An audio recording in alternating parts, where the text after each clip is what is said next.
Hi all, plus two chemistry chapter 1 സൊല്യൂഷൻസിൽ colligative properties എന്ന ടോപ്പിക്കുമായിട്ട് ബന്ധപ്പെട്ട മോസ്റ്റ് ഇമ്പോർട്ടൻ്റ് ആയിട്ടുള്ള 5 ക്വസ്റ്റ്യൻസ് ആണ് ഈ ഒരു വീഡിയോയിൽ നമ്മൾ ഡിസ്കസ് ചെയ്യാൻ പോകുന്നത്. First question, colligative properties are properties of the solution which depend on the number of solute particles in the solution irrespective of the nature. A, name the 4 important colligative properties. B, what happens to the colligative properties when ethanoic acid is treated with benzene. Give reason. അപ്പം 2 മാർക്കിൻ്റെ 2 ചോദ്യങ്ങൾ അടങ്ങുന്ന ഒരു ക്വസ്റ്റ്യനാണ്. March 2010 ചോദിച്ചതാണ്. അപ്പോൾ ആൻസറിലോട്ട് പോകാം. Colligative properties എന്ന് പറയുന്നത് സൊല്യൂട്ട് പാർട്ടിക്കിൾസിനെ മാത്രം ഡിപ്പെൻഡ് ചെയ്യുന്ന പ്രോപ്പർട്ടീസ് എന്നാണ്. അതായത് ഒരു സൊല്യൂഷൻ എടുക്കുകയാണെങ്കിൽ അതിൽ നമുക്കറിയാം സോൾവെൻറ്റും കാണും സൊല്യൂട്ടും കാണും. സൊല്യൂട്ട് എന്ന് പറയുന്നത് സ്മോളർ എമൗണ്ടിൽ കാണുന്നതും സോൾവെൻ്റ് എന്ന് പറയുന്നത് ലാർജർ എമൗണ്ടിൽ കാണുന്നതുമായിരിക്കും. അപ്പം സൊല്യൂട്ട് പാർട്ടിക്കിൾസിനെ, അതായത് കുറഞ്ഞ അളവിൽ കാണുന്ന പാർട്ടിക്കിൾസിനെ മാത്രം ഡിപ്പെൻഡ് ചെയ്യുന്ന പ്രോപ്പർട്ടീസാണ് കൊളിഗേറ്റീവ് പ്രോപ്പർട്ടീസ്. പ്രധാനപ്പെട്ട 4 ഇമ്പോർട്ടൻ്റ് കൊളിഗേറ്റീവ് പ്രോപ്പർട്ടീസ് ആണുള്ളത്. ഒന്ന്, freezing point depression. Second one is boiling point elevation. Third one is osmotic pressure. Fourth one is vapour pressure lowering. Second question എന്ന് പറയുന്നത് എഥനോയിക് ആസിഡിനെ ബെൻസീനിൽ ട്രീറ്റ് ചെയ്യുമ്പോൾ കൊളിഗേറ്റീവ് പ്രോപ്പർട്ടീസിന് എന്ത് ചേഞ്ചാണ് ഉണ്ടാകുന്നതെന്നായിരുന്നു.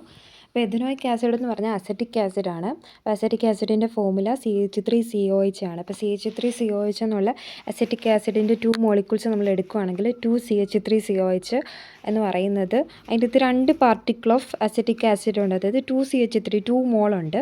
അപ്പം ബെൻസീനിലേക്ക് അതിനെ ട്രീറ്റ് ചെയ്യുന്ന സമയത്ത് അത് ഡൈമറൈസ് ചെയ്യും. താഴെ കൊടുത്തിരിക്കുന്ന ഫിഗറിൽ നമുക്ക് കാണാം 2 CH3COH മോളിക്യൂൾസ് ചേർന്ന് ഒരു ഡൈമർ ഉണ്ടാക്കിയിരിക്കുകയാണ്. അപ്പോൾ അങ്ങനെ ഡൈമർ ഉണ്ടാക്കുമ്പം 2ൽ നിന്ന് 1 മാറി, അതായത് നമ്പർ ഓഫ് പാർട്ടിക്കിൾസിൻ്റെ എണ്ണം 2 ആയിരുന്നു, അത് 1 ആയിട്ട് മാറി. അപ്പോൾ നമ്പർ ഓഫ് പാർട്ടിക്കിൾസ് കുറയുകയാണ് ചെയ്തത്. നമ്പർ ഓഫ് പാർട്ടിക്കിൾസ് കുറയുമ്പോൾ സ്വാഭാവികമായിട്ട് കൊളിഗേറ്റീവ് പ്രോപ്പർട്ടീസും കുറയും. കാരണം കൊളിഗേറ്റീവ് പ്രോപ്പർട്ടീസ് എന്ന് പറയുന്നത് നമ്പർ ഓഫ് സൊല്യൂട്ട് പാർട്ടിക്കിൾസിനെ മാത്രം ഡിപ്പെൻഡ് ചെയ്യുന്നു. അപ്പം നമ്പർ ഓഫ് പാർട്ടിക്കിൾസ് കുറയുമ്പോൾ എന്ത് ചെയ്യും? കൊളിഗേറ്റീവ് പ്രോപ്പർട്ടീസും കുറയും. അപ്പോൾ ഇവിടെ ബെൻസീനിൻ്റെ അകത്ത് എഥനോയിക് ആസിഡ് അല്ലെങ്കിൽ അസറ്റിക് ആസിഡിനെ ട്രീറ്റ് ചെയ്യുന്ന സമയത്ത് 2 മോൾസ് ഓഫ് അസറ്റിക് ആസിഡാണ് നമ്മൾ എടുക്കുന്നതെങ്കിൽ അത് എന്ത് ചെയ്യും? ഡൈമറായിട്ട് കൺവേർട്ട് ആവും. അങ്ങനെ ഡൈമറായിട്ട് മാറുമ്പോൾ 2 മോൾസ് ഓഫ് അസറ്റിക് ആസിഡ് ഉണ്ടായിരുന്നത് 1 ആയിട്ട് മാറുന്നത് കൊണ്ട് അവിടെ എന്ത് ചെയ്യും? നമ്പർ ഓഫ് പാർട്ടിക്കിൾസ് കുറയുന്നു.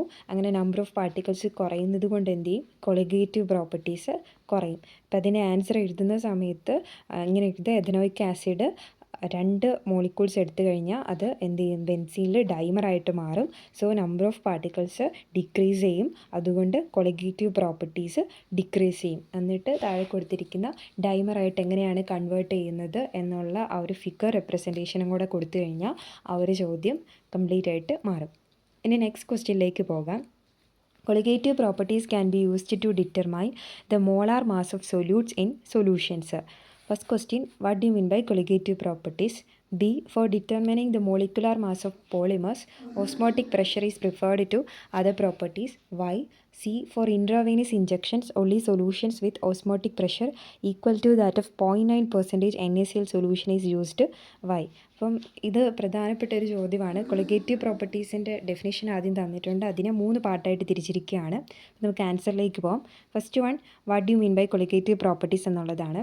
ഇപ്പോൾ കൊളിഗേറ്റീവ് പ്രോപ്പർട്ടീസിൻ്റെ ഡെഫിനേഷൻ എന്ന് പറഞ്ഞു കഴിഞ്ഞാൽ properties which depends upon the number of solute particles is known as colligative properties. അത് നമ്മൾ നേരത്തെ പറഞ്ഞാണ്. ഇനി രണ്ടാമത്തെ ചോദ്യം എന്ന് പറയുന്നത് മോളിക്കുലാർ മാസ് ഓഫ് പോളിമേഴ്സ് കണ്ടുപിടിക്കുന്നതിന് ഓസ്മോട്ടിക് പ്രഷർ മെത്തേഡാണ് നമ്മൾ യൂസ് ചെയ്യുന്നത്. അതിനുള്ള റീസൺ എന്താണ് എന്നുള്ളതാണ് ചോദ്യം. അപ്പോൾ നമുക്ക് ആദ്യം ഓസ്മോട്ടിക് പ്രഷർ എന്താ നോക്കാം. ഓസ്മോട്ടിക് പ്രഷർ എന്ന് പറഞ്ഞു കഴിഞ്ഞിട്ടുണ്ടെങ്കിൽ അതിനെപ്പറ്റി പറയുന്നതിന് മുന്നേ നമ്മൾ ഓസ്മോസിസ് എന്നുള്ളത് എന്താണെന്ന് നോക്കണം. ഇവിടെ ഫസ്റ്റ് ഫിഗറിൽ നോക്കിക്കഴിഞ്ഞാൽ കാണാം ഒരു യൂട്യൂബ് എടുത്തിട്ടുണ്ട്. അതിലൊരു സൈഡിൽ സോൾവെൻറ്റും ഇപ്പുറത്തെ സൈഡിൽ സൊല്യൂഷനും ഇൻഡിക്കേറ്റ് ചെയ്തിട്ടുണ്ട്. നടുക്കൊരു യെല്ലോ കളറിൽ ഒരു എക്ലിപ്സ് ഷേപ്പ്ഡ് കാണിച്ചിട്ടുണ്ട്. അതാണ് സെമി പെർമിയബിൾ മെംബ്രൈൻ. അപ്പോൾ ഫിഗറിൽ നോക്കിക്കഴിഞ്ഞാൽ നമുക്കറിയാം സോൾവെൻറ്റിൻ്റെ സൈഡിൽ കുറച്ച് ഡോട്ട്സ് കാണിച്ചിട്ടുണ്ട്. അത് മോളിക്യൂൾസാണ്. സോൾവെൻറ്റ് മോളിക്യൂൾസിനെയാണ് അവിടെ ഇൻഡിക്കേറ്റ് ചെയ്യുന്നത്. അപ്പോൾ സോൾവെൻറ്റ് മോളിക്യൂൾസ് എന്ന് പറയുന്നത് സൊല്യൂഷൻ്റെ സൈഡിലേക്ക് സെമി പെർമിയബിൾ മെംബ്രെയിൻ, അടി കൊടുത്തിരിക്കുന്ന യെല്ലോ കളറിലുള്ള എക്ലിപ്സ് ആണ് സെമി പെർമിയബിൾ മെംബ്രെയിൻ. ആ സെമി പെർമിയബിൾ മെംബ്രെയിനിൽ കൂടെ സോൾവെൻറ്റ് മോളിക്യൂൾസ് സൊല്യൂഷൻ സൈഡിലേക്ക് പോകുന്നതിന് പറയുന്ന പേരാണ് ഓസ്മോസിസ്. അപ്പോൾ എന്താണ് ഓസ്മോട്ടിക് പ്രഷർ എന്ന് ചോദിച്ചു കഴിഞ്ഞാൽ ഈ പറഞ്ഞ ഓസ്മോസിസിനെ തടയാൻ വേണ്ടി നമ്മൾ കൊടുക്കുന്ന എക്സസ് പ്രഷറിനെയാണ് നമ്മൾ ഓസ്മോട്ടിക് പ്രഷർ എന്ന് പറയുന്നത്. സെക്കൻഡ് ഫിഗറിൽ നമുക്ക് കാണാം. സോൾവെൻറ്റ് മോളിക്യൂൾസ് ഉണ്ട്, സൊല്യൂഷൻ്റെ സൈഡിലേക്ക് മൂവ് ചെയ്യുന്നതായിട്ട് കാണിച്ചിട്ടുണ്ട്. അതേപോലെ സെമി പെർമിയബിൾ മെംബ്രെയിനും ഉണ്ട്. പക്ഷേ സൊല്യൂഷൻ്റെ സൈഡിൽ നമ്മളൊരു എക്സ്റ്റേണൽ പ്രഷർ കൊടുത്തിരിക്കുന്നത് കാണിച്ചിട്ടുണ്ട്. അപ്പോൾ അങ്ങനെയുള്ള എക്സ്റ്റേണൽ പ്രഷർ ഓസ്മോസിസ് തടയാൻ വേണ്ടി കൊടുക്കുന്നതിന് പറയുന്ന പേരാണ് ഓസ്മോട്ടിക് പ്രഷർ, അല്ലെങ്കിൽ the pressure which is required to stop the osmosis is called the osmotic pressure എന്ന് പറയാനായിട്ട് പറ്റും. അപ്പം ഓസ്മോസിസ് എന്ന് പറഞ്ഞു കഴിഞ്ഞാൽ സോൾവെൻറ്റ് മോളിക്യൂൾസ് സൊല്യൂഷൻ സൈഡിലേക്ക് സെമി പെർമിയബിൾ മെംബ്രെയിനിൽ കൂടെ പോകുന്നതിനാണ് ഓസ്മോസിസ് എന്ന് പറയുന്നത്. ഈ ഓസ്മോസിസിനെ തടയാൻ വേണ്ടിയിട്ട് നമ്മൾ സൊല്യൂഷൻ്റെ സൈഡിൽ കൊടുക്കുന്ന എക്സസ് ആയിട്ടുള്ള അധികമായിട്ടുള്ള പ്രഷറിന് പറയുന്ന പേരാണ് ഓസ്മോട്ടിക് പ്രഷർ. നമ്മുടെ ചോദ്യം എന്ന് പറയുന്നത് ഓസ്മോട്ടിക് പ്രഷർ മെത്തേഡാണ് ബയോമോളിക്യൂൾസിൻ്റെ കേസിൽ യൂസ് ചെയ്തിരുന്നത് എന്നുള്ളതായിരുന്നു. അപ്പോൾ പോളിമേഴ്സിൻ്റെ കേസിൽ യൂസ് ചെയ്യുക എന്നുള്ളതായിരുന്നു. അപ്പം അതിനുള്ള റീസൺ എന്താണെന്ന് ചോദിച്ചാൽ 4 റീസൺസ് ആണ്, ഇമ്പോർട്ടൻ്റ് ആയിട്ടുള്ള 4 റീസൺസ് ആണ്. First one, osmotic pressure measurement can be done at room temperature. Room ടെമ്പറേച്ചറിൽ തന്നെ നമുക്ക് ഓസ്മോട്ടിക് പ്രഷർ മെഷർമെൻറ്റ് നടത്താം. 2, hence the molarity of the solution can be used instead of molality. നമ്മൾ കൊളിഗേറ്റീവ് പ്രോപ്പർട്ടീസ് എടുക്കുകയാണ്, അതിൽ depression and freezing പോയിൻറ്റും elevation and boiling point എന്ന് പറയുമ്പോൾ അവിടെ നമ്മൾ കോമൺ ആയിട്ട് യൂസ് ചെയ്യുന്നത് മൊളാലിറ്റിയാണ്. അതായത് 2 ഇക്വേഷൻസ് ഉണ്ടായിരുന്നു, ഡെൽറ്റ ടി ബിയുടെയും ഡെൽറ്റ ടി എഫിൻ്റെ is directly proportional to m എന്ന് പറഞ്ഞുകൊണ്ട്. അപ്പോൾ അവിടെ അത് മൊളാലിറ്റിനെ ഇൻഡിക്കേറ്റ് ചെയ്യുന്നത്. പക്ഷേ ഈ ഒരു ഓസ്മോട്ടിക് പ്രഷറിൽ നമുക്ക് മൊളാരിറ്റിയും ഉപയോഗിക്കാം, അതതിൻ്റെ ഒരു അഡ്വാൻറ്റേജ് ആണ്. 3, ഡൈല്യൂട്ട് ആയിട്ടുള്ള സൊല്യൂഷനിൽ ഓസ്മോട്ടിക് പ്രഷറിൻ്റെ മാഗ്നിറ്റ്യൂഡ് വളരെ കൂടുതലാണ്. ഡൈല്യൂട്ട് സൊല്യൂഷൻസ് എന്ന് പറഞ്ഞു കഴിഞ്ഞാൽ സൊല്യൂട്ടിൻ്റെ അളവ് വളരെ കുറഞ്ഞ സൊല്യൂഷൻസിനെയാണ് നമ്മൾ ഡൈല്യൂട്ട് സൊല്യൂഷൻ എന്ന് പറയുന്നത്. ഇപ്പോൾ കൊളിഗേറ്റീവ് പ്രോപ്പർട്ടി എന്ന് പറയുമ്പോൾ അത് സൊല്യൂട്ട് പാർട്ടിക്കിൾസിനെ മാത്രം ഡിപ്പെൻഡ് ചെയ്യുന്ന ഒന്നാണ് കൊളിഗേറ്റീവ് പ്രോപ്പർട്ടി. അപ്പോൾ ഡൈല്യൂട്ട് ആയിട്ടുള്ള സൊല്യൂഷൻസിൻ്റെ കേസിൽ മാത്രം, അതായത് സൊല്യൂട്ട് പാർട്ടിക്കിൾസ് കുറവാണെങ്കിൽ കൊളിഗേറ്റീവ് പ്രോപ്പർട്ടി കുറയാനുള്ള സാധ്യത കൂടുതലാണ്. പക്ഷേ ഓസ്മോട്ടിക് പ്രഷർ മെഷർമെൻറ്റ് എടുത്തു കഴിഞ്ഞിട്ടുണ്ടെങ്കിൽ അതിൽ എന്താണ്, ഡൈല്യൂട്ട് സൊല്യൂഷനിൽ പോലും ഓസ്മോട്ടിക് പ്രഷർ മെഷർമെൻറ്റിൻ്റെ മാഗ്നിറ്റ്യൂഡ് കൂടുതലാണ്. സോ അത് വലിയൊരു അഡ്വാൻറ്റേജ് ആണ്. 4ാമത്തെ പോയിൻ്റാണ് ഇപ്പം നമ്മൾ പറഞ്ഞ ചോദ്യത്തിൻ്റെ ഉത്തരം എന്ന് പറയുന്നത്. അതായത് മോളിക്കുലർ മാസ് ഓഫ് ബയോമോളിക്യൂൾസിൻ്റെയും പോളിമേഴ്സിൻ്റെയും ഡിറ്റർമൈൻ ചെയ്യാനായിട്ട് നമുക്ക് ഓസ്മോട്ടിക് പ്രഷർ ഉപയോഗിക്കാം. പോളിമേഴ്സിൻ്റെ കേസാണ് ഈ ചോദ്യത്തിൽ സ്പെസിഫിക് ആയിട്ട് ചോദിച്ചിരിക്കുന്നത്. അപ്പോൾ അതിൻ്റെ ഉത്തരം polymers which have poor solubility കുറവുള്ള ഒന്നാണ് പോളിമേഴ്സ്. അതുകൊണ്ടാണ് എന്ത് ചെയ്യുന്നത്, ഓസ്മോട്ടിക് പ്രഷർ മെഷർമെൻറ്റിന് പോളിമേഴ്സിൻ്റെ കേസിൽ ഉപയോഗിക്കുന്നത് എന്നുള്ളതാണ് അതിൻ്റെ ഉത്തരം. 3ാമത്തെ സെറ്റിലേക്ക് പോകാം. For intravenous injections only solutions with osmotic pressure equal to that of 0.9% NaCl solution is used. Why എന്നുള്ളതാണ്. അപ്പം അതിൻ്റെ ആൻസർ പറയുകയാണെങ്കിൽ ഇൻട്രാവെനസ് ഇഞ്ചക്ഷൻ എന്ന് പറയുന്നത് നമ്മൾ കോമൺ ആയിട്ട് പറയുന്ന IV ഫ്ലൂയിഡ്, നമ്മൾ ഹോസ്പിറ്റലൈസ്ഡ് ഒക്കെ ആകുമ്പോഴത്തേക്കും നമുക്ക് സാധാരണ IV ഫ്ലൂയിഡ്സ് യൂസ് ചെയ്യാറുണ്ട്. ഈ IV ഫ്ലൂയിഡ്സിൽ ഉപയോഗിക്കുന്നത് 0.9% NaCl ആണ് എന്നുള്ളതാണ് മനസ്സിലാക്കേണ്ട കാര്യം. കാരണം ഈ 0.9% NaCl എന്ന് പറയുന്നത് ഐസോട്ടോണിക് വിത്തൗട്ട് ബ്ലഡ് സെൽസ് ആണ്. എന്താണ് ഐസോട്ടോണിക് എന്ന് പറഞ്ഞു കഴിഞ്ഞാൽ ഒരേ ഓസ്മോട്ടിക് പ്രഷർ ഉള്ളത്. അതായത് NaClൻ്റെ 0.9% NaClനും ബ്ലഡിനും ഒരേ ഓസ്മോട്ടിക് പ്രഷറാണ്. അപ്പോൾ ഒരേ ഓസ്മോട്ടിക് പ്രഷറാണ് നമ്മൾ ഉപയോഗിക്കുന്നതെങ്കിൽ അവിടെ ഓസ്മോസിസ് നടക്കാനുള്ള ചാൻസ് വളരെ കുറവാണ്. പക്ഷേ ഓസ്മോട്ടിക് പ്രഷർ കൂടുതലുള്ളൊരു സൊല്യൂഷനാണ് നമ്മൾ ബ്ലഡുമായിട്ട് ട്രീറ്റ് ചെയ്യുന്നതെങ്കിൽ അവിടെ ഓസ്മോസിസ് നടക്കാം. അതിൻ്റെ ഫലമായിട്ട് ബ്ലഡ് സെൽസ് ഷ്രിങ്ക് ചെയ്യാനോ സ്വെല്ല് ചെയ്യാനോ ആയിട്ടുള്ള സാധ്യത വളരെ കൂടുതലാണ്. അപ്പോൾ എന്തുകൊണ്ടാണ് 0.9% NaCl നമ്മൾ യൂസ് ചെയ്യുന്നതെന്ന് ചോദിച്ചു കഴിഞ്ഞാൽ അത് ബ്ലഡുമായിട്ട് ഐസോട്ടോണിക് ആയിട്ടുള്ള സൊല്യൂഷനാണ്. അതുകൊണ്ടാണ് എന്ത് ചെയ്യുന്നത്, അത് യൂസ് ചെയ്യുന്നത്. ഐസോട്ടോണിക് എന്ന് വെച്ച് കഴിഞ്ഞാൽ ഒരേ ഓസ്മോട്ടിക് പ്രഷർ ഉള്ളതാണ്. ബ്ലഡിനും NaCl 0.9% NaClനും ഒരേ ഓസ്മോട്ടിക് പ്രഷറാണ്. അതുകൊണ്ട് ഓസ്മോസിസ് നടക്കത്തില്ല.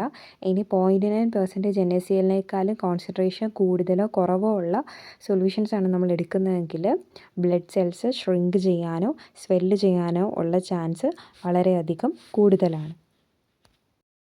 ഇനി നമുക്ക് തേർഡ് ക്വസ്റ്റ്യൻ നോക്കാം. Osmotic pressure is a colligative property and it is proportional to the molarity of the solution. What is osmotic pressure? Molecular mass of NaCl determined by osmotic pressure measurement is found to be half of the actual value account for it. അപ്പോൾ osmotic pressure എന്താണെന്ന് നമ്മൾ നേരത്തെ പറഞ്ഞായിരുന്നു. Osmosis തടയാൻ വേണ്ടി കൊടുക്കുന്ന external പ്രഷറാണ് osmotic pressure. അടുത്ത ചോദ്യം, molecular mass of NaCl determined by osmotic pressure is found to be half of the actual value account for it. അതായത് ഓസ്മോട്ടിക് പ്രഷർ മെഷർമെൻറ്റ് വഴി കണ്ടുപിടിക്കപ്പെടുന്ന NaClൻ്റെ വാല്യൂ ആക്ച്വൽ വാല്യൂവിനേക്കാളും കുറവാണ്. അതിൻ്റെ റീസൺ എന്താണെന്നാണ് ചോദ്യം. അപ്പോൾ അതിൻ്റെ ആൻസർ ഇത്രേ ഉള്ളൂ. NaCl എന്ന് പറയുമ്പോഴത്തേക്കും അത് അക്വസ് ആയിട്ടുള്ള ഏതെങ്കിലും ഒരു സൊല്യൂഷനിൽ നമ്മൾ ഡിസോൾവ് ചെയ്യുകയാണെങ്കിൽ അത് ഡിസോസിയേറ്റ് ചെയ്യും അയോൺസ് ആയിട്ട്. കാരണം NaCl ഒരു ഇലക്ട്രോലൈറ്റ് ആണ്.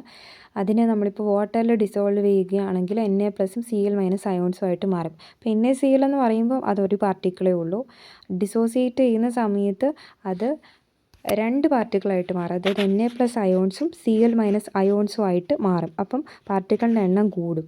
സോ ഡിസോസിയേഷൻ NaClന് സംഭവിക്കും. അതുകൊണ്ട് പാർട്ടിക്കിൾസിൻ്റെ എണ്ണം ഡബിൾ ചെയ്യും. അതുകൊണ്ട് കൊളിഗേറ്റീവ് പ്രോപ്പർട്ടി ആയ ഓസ്മോട്ടിക് പ്രഷർ പകുതിയായിട്ട് മാറും. അതാണ് അതിൻ്റെ സ്പെസിഫിക് ആയിട്ടുള്ള ഉത്തരം. ഇനി വാൻ ഹോഫ് ഫാക്ടറിൻ്റെ ടേംസിലും നമുക്കത് എഴുതാം. നമ്പർ ഓഫ് പാർട്ടിക്കിൾസ് 2 ആണ്. അതുകൊണ്ട് വാൻ ഹോഫ് ഫാക്ടർ 2 ആയിട്ട് മാറും. അതുകൊണ്ട് കൊളിഗേറ്റീവ് പ്രോപ്പർട്ടി ഹാഫായിട്ട് മാറുമെന്നും അതിൻ്റെ ആൻസർ സ്പെസിഫിക് ആയിട്ട് എഴുതാൻ പറ്റും. 4ാമത്തെ ചോദ്യം, which of the following is not a colligative property? സിമ്പിളായിട്ടുള്ള ഒരു 1 മാർക്ക് ക്വസ്റ്റ്യൻ ആണ്.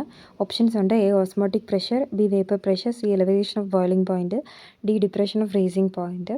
അപ്പം നമുക്കറിയാം 4 പ്രധാനപ്പെട്ട കൊളിഗേറ്റീവ് പ്രോപ്പർട്ടിയാണുള്ളത്. ഒന്ന് relative lowering of vapour pressure, elevation in boiling point, 3 depression in freezing point, 4 osmotic pressure. അപ്പം വേപ്പർ പ്രഷർ എന്ന് പറഞ്ഞ് കൊടുത്തിരിക്കുന്നതാണ് ഇവിടുത്തെ തെറ്റായ ഓപ്ഷൻ. ഇനി അടുത്ത 5ാമത്തെ ചോദ്യം, which colligative property measurement is the best method for determining the molecular mass of proteins? Already നമ്മൾ നേരത്തെ പറഞ്ഞാണ് ഈ ഒരു ചോദ്യം.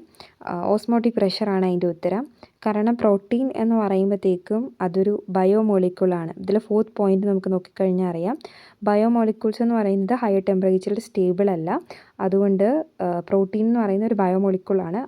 അതുകൊണ്ടാണ് ഓസ്മോട്ടിക് പ്രഷർ മെഷർമെൻറ്റാണ് പ്രോട്ടീൻസിൻ്റെ കേസിൽ ഉപയോഗിക്കുന്നത്. അപ്പോൾ അതിൻ്റെ ആൻസർ എഴുതാനായിട്ട് ആദ്യത്തെ 3 പോയിൻറ്റ്സ് പ്ലസ് ബയോമോളിക്യൂൾസിൻ്റെ കേസിൽ സ്പെസിഫിക് ആയിട്ട് biomolecules, for example proteins are not stable at high temperature എന്ന് എഴുതി കഴിഞ്ഞിട്ടുണ്ടെങ്കിൽ അതിൻ്റെ ആൻസർ ക്ലിയർ ആകും. അപ്പം ആദ്യത്തെ 3 പോയിൻറ്റ്സ് പ്ലസ് ലാസ്റ്റത്തെ ബയോമോളിക്യൂൾസ് എക്സ്പെഷ്യലി പ്രോട്ടീൻ എന്ന് എഴുതിയാൽ അതിൻ്റെ ഉത്തരമാകും.